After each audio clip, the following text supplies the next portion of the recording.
Assalamualaikum warahmatullahi wabarakatuh. Saya Jatuh Alisa. Saya di sini akan membacakan hikayat Panji Semirang dengan menurut bahasa saya sendiri. Panji Semirang, pada zaman dahulu kala di belahan bumi Jawa ada sebuah kerajaan bernama Daha.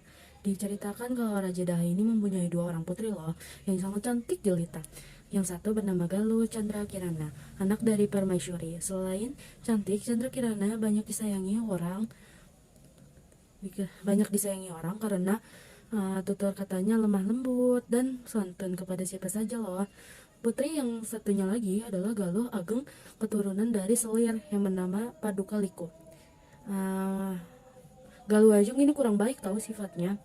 Ia selain iri pada kakaknya, warga seisi istana banyak yang tidak menyukai dirinya. Baginda Raja Daha mempunyai 3 orang saudara, seorang menjadi raja di Kahuripan dan menjadi seorang raja di Gawelang, sedangkan yang satunya lagi seorang wanita menjadi petapa di Gunung Wilis dengan gelar Nyi Gandasari.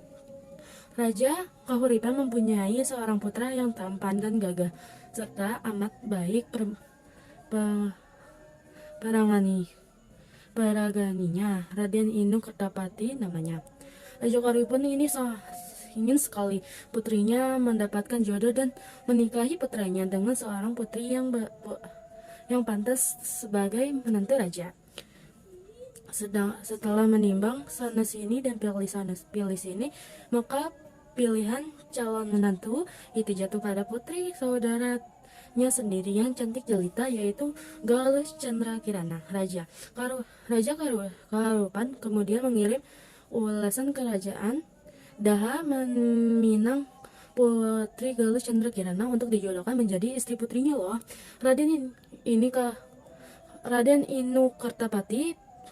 Pinang tersebut diterima dengan senang hati oleh Raja Daha dan rakyatnya, kecuali Paduka Liku Selir Baginda Raja Daha. Rasa iri dalam hanya kemudian menimbulkan niat jahat untuk menyingkirkan Permaisuri serta putri Galuh Chandra Kirana agar ia dapat menggantikan kedudukannya sebagai permaisuri dan Galuh Ajeng dapat dijodohkan dengan Raden Inu Kertapati.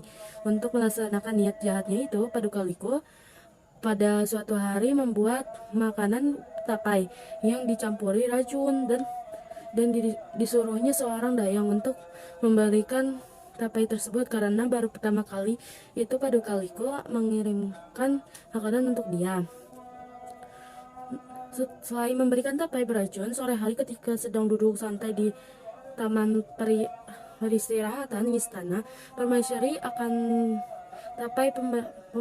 akan memakan tapai pemberian Selir Paduka Liku. Ia memerintahkan seseorang dayang untuk mengambil tapai tersebut. Baru saja tapai dimakan, badannya langsung kejang-kejang, matanya mendelik, dari mulutnya berbusa. Ih, kasihan banget ya Permaisuri. Dayang-dayang jadi panik. Chandra Kirana menjerit-jerit ketika melihat keadaan ibundanya. Permaisuri meninggal. Seketika itu juga seisi istana jadi sedih dan berduka, termasuk Mahadewi, Selir Baginda lainnya ya. Jangan salah kaprah ya. Ia merasa sedih atas kematian Permaisuri ketika dengan tergopoh-gopoh Baginda Raja datang dan sangat marah kepada Paduka Liku bencana yang ditimbulkannya. Namun setelah berhadapan dengan Paduka Liku, Baginda berubah sikap menjadi tenang dan tetap ramah kepadanya. Kabar tentang wafatnya Permaisuri kerajaan Daha sampai ke Kahuripan. Baginda Raja Kahuripan merasa kasihan kepada Chandra Kirana atas nasibnya itu. Untuk menghiburnya, Baginda ingin mengirimkan bingkisan kepada calon menantunya itu, Raden Inu Kertapati, lalu disuruh membuat 2 buah boneka, satu dari emas dan satu lagi dari perak.